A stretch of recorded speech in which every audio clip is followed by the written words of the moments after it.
আপনাদের সাথে আজকে শেয়ার করছি মোচার ঘন্ট।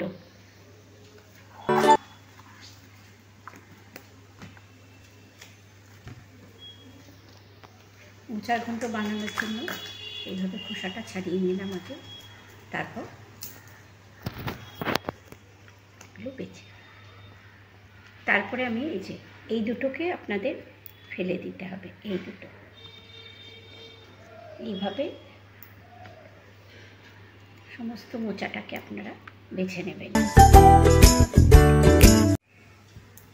এগুলো আমি ছাড়িয়ে নিচ্ছি।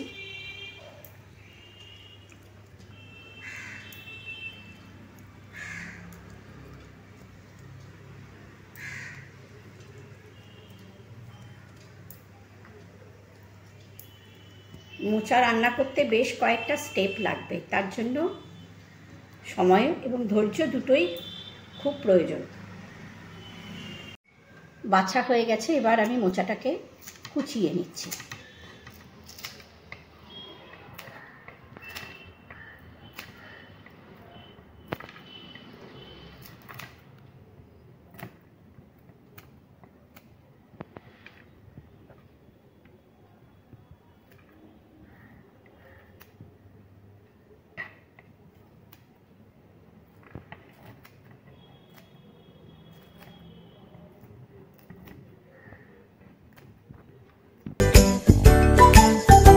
কেটে রাখা মোচাটা আমি এবার সেদ্ধ করে নিচ্ছি।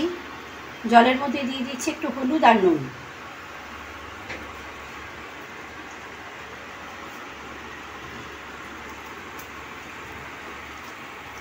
কেটে হলুদ জলেই ভিজিয়ে রেখেছিলাম, তারপরে সেই জলটা ফেলে দিয়ে বাদ বাকি আবার অল্প একটু জলের মধ্যে হলুদ দিয়ে সামান্য একটু নুন দিয়ে সেদ্ধ করে নেব ভালো করে। আপনারা চাইলে এটাকে প্রেসার কুকারেও সিটি দিয়ে নিতে পারেন।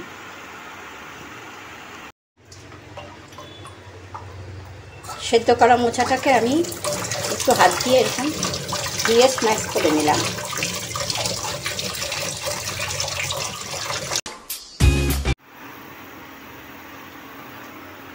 মোচা ঘন্ট রান্না করার জন্য আমি কড়াইতে দিয়ে দিলাম সর্ষের তেল।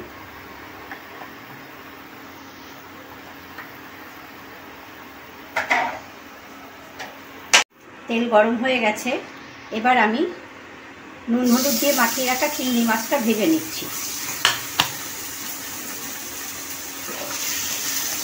চিংড়ি মাছটা সম্পূর্ণ অপশনাল, আপনারা চাইলে দিতে পারেন, না হলে যদি নিরামিষভাবে করতে চান তাহলে চিংড়ি মাছের জায়গায় ডালের বড়া করে সেটা দিয়েও করতে পারেন বা ছোলা দিয়েও করতে পারেন।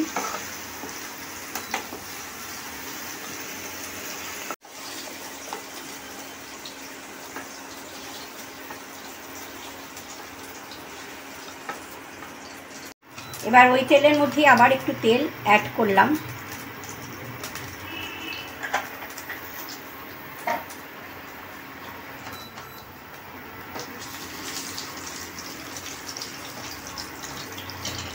ফোড়নের জন্য আমি রেডি করে রেখেছি জিরে, তেজপাতা, শুকনো লঙ্কা আর গোটা গরম মশলা।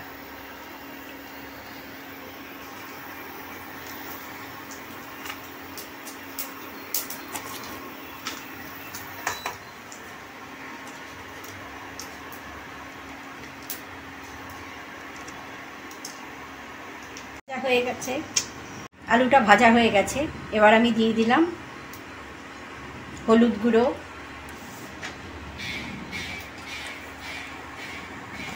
আন্দাজ মতন নুন, পরে নুনটা আবার স্বাদ মতন দেখে দিয়ে টেস্ট করে দেওয়া যাবে। দিয়ে দিচ্ছি জিরে গুঁড়ো, ধনে গুঁড়ো,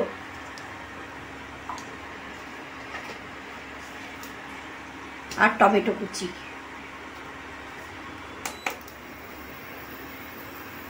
সামান্য পরিমাণে একটু জল দিয়ে দিলাম।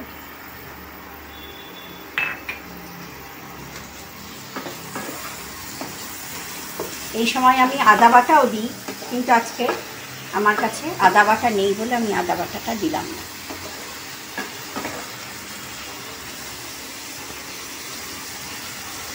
অ্যাড করছি সামান্য পরিমাণে চিনি। নুন চিনিটা আপনাদের স্বাদ মতন, যে যেরকম পছন্দ করেন খেতে সে সেরকম দেবেন।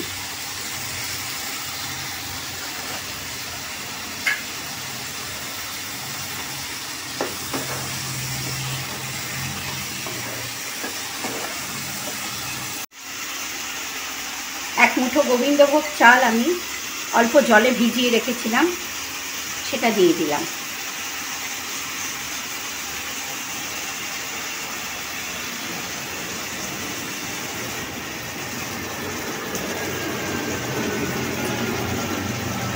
আর দিয়ে দিচ্ছি একটু লঙ্কার গুঁড়ো।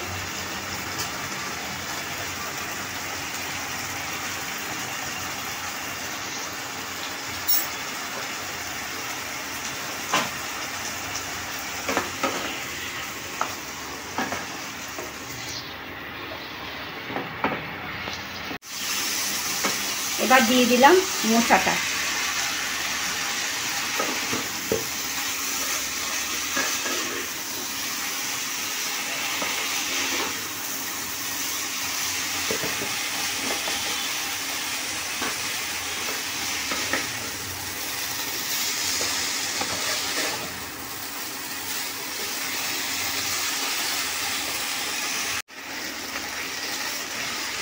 ভালো করে নাড়াচাড়া করে এবার আমি দিয়ে দিচ্ছি 1 কাপ পরিমাণ জল।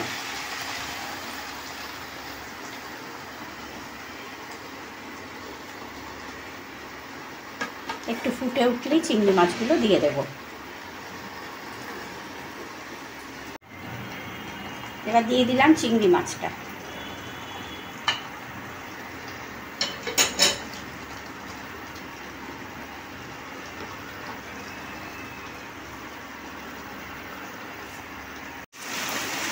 আমার মোচা ঘন্ট রেডি। আমি ওপর থেকে দিয়ে দিলাম একটু শাহি গরম মশলার গুঁড়ো আর ঘি।